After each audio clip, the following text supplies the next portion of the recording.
बबुआ का हो भौजी बोला। भाई इतना टेंट पेंट होके केना जात हवा हो? बाजारे जाती हो। बाजारे जात हवा? हाँ। घूमे के अलावा तोहरे पास और कोनो काम रहेला कि ना? तो का करी बतावा। हाय एगो हम बात पूछत हई तोहरा से। पूछा। हमरे बात के जवाब देबे तो जान जाब कि तू घूमेला ना खाली पढ़ाइयो लिखाइयो करेला। अरे भौजी तू शौक से पूछा का पूछल चाहत हो? तो हमरे बात के जवाब अगर ना देबा तो जौन काबू तौन हार जा। चला ठीक बात सुनो। सुनावा। कावन चिजहिया बिलिया में जाना जाते ऊ फट जाए हमारे देवहरू।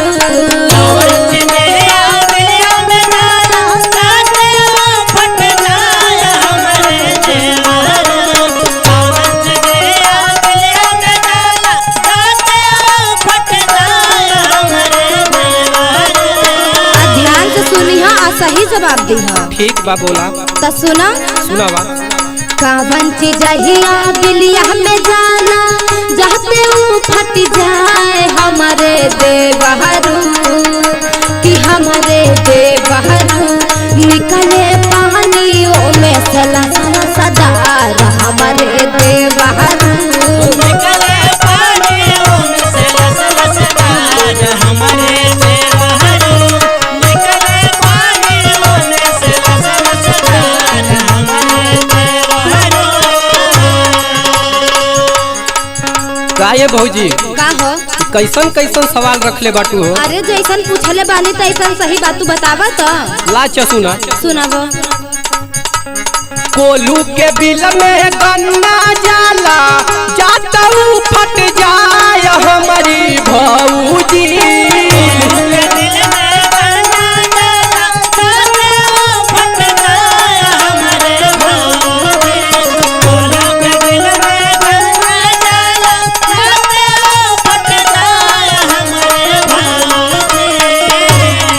सुनत ना? हाँ हो एकदम सुनावा तो। कोलू के बिल में गन्ना जाला जाता ऊ फट जाए हमारी भौजी। निकले पानी वो से लसला सदार हमारी भौजी। निकले पानियों से लसला सदार हमारे भौजी निकले पानियों में सला सदार हमारे भौजी।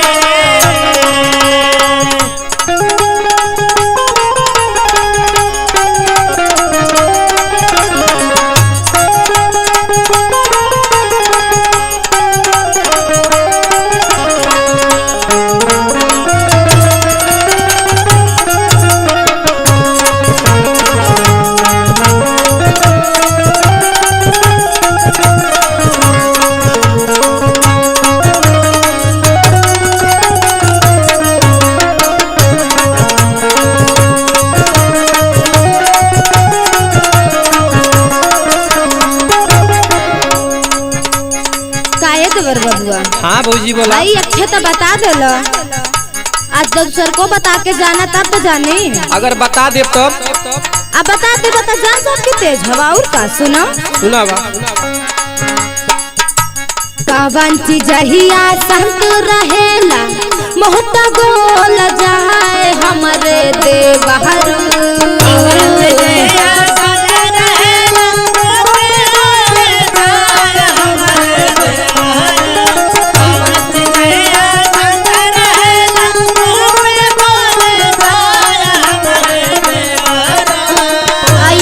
सुन के अच्छे से जवाब दी।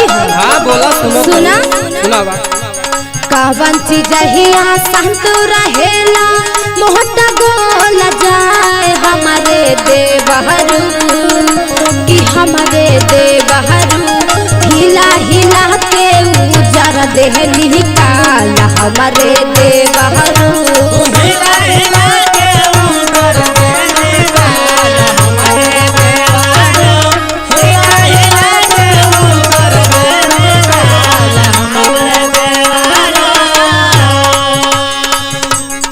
भौजी का छोट छोट सवाल करत हम। ये तो हमके छोट सवाल लगता, बतावा तब जानी। अरे ये तो हम बहुत पहले से जानत हैं, जब हम एक में पढ़त आनी ना तबे से जानत हैं। हाँ तो बतावा। ला सुना। सुनावा। दही का मटकी सांग रहेला गोलका खैला रे जाय हमारी भौजी।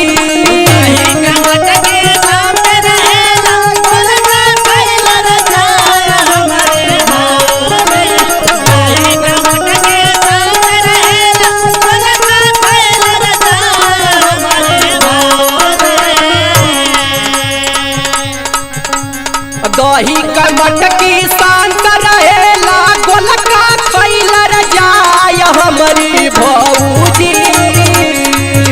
अरे हिला हिला के उजर माखन निकाल हमारी भौजी।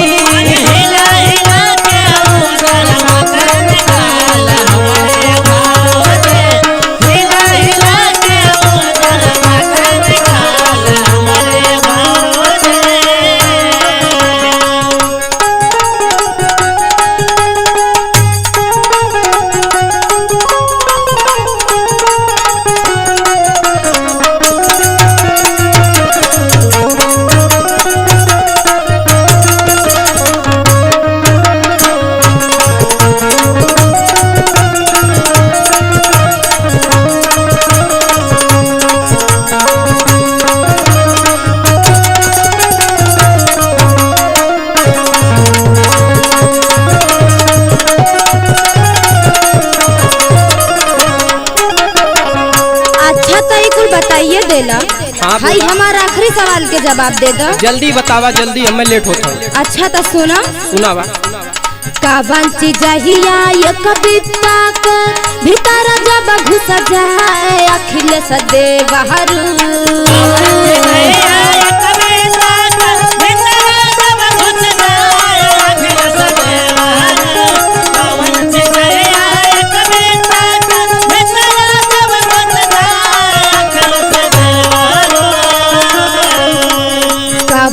जहिया ये कविता के भीतर जब घुस जाए सुबह फौजी।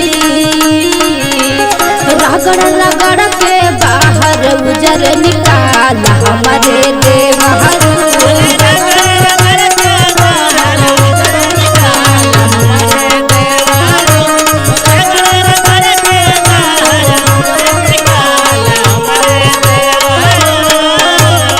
ला भौजी सुना अपन आखिरी सवाल।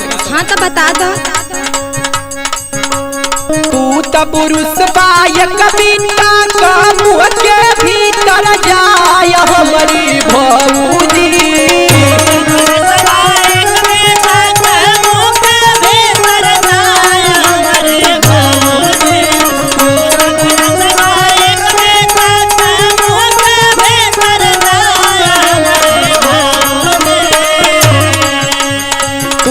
पुरुष बाय कविता का मुँह के भीतर जाय हमारी भौजी। अरे रगड़ रगड़ के उजर दे निकाल हमारी भौजी।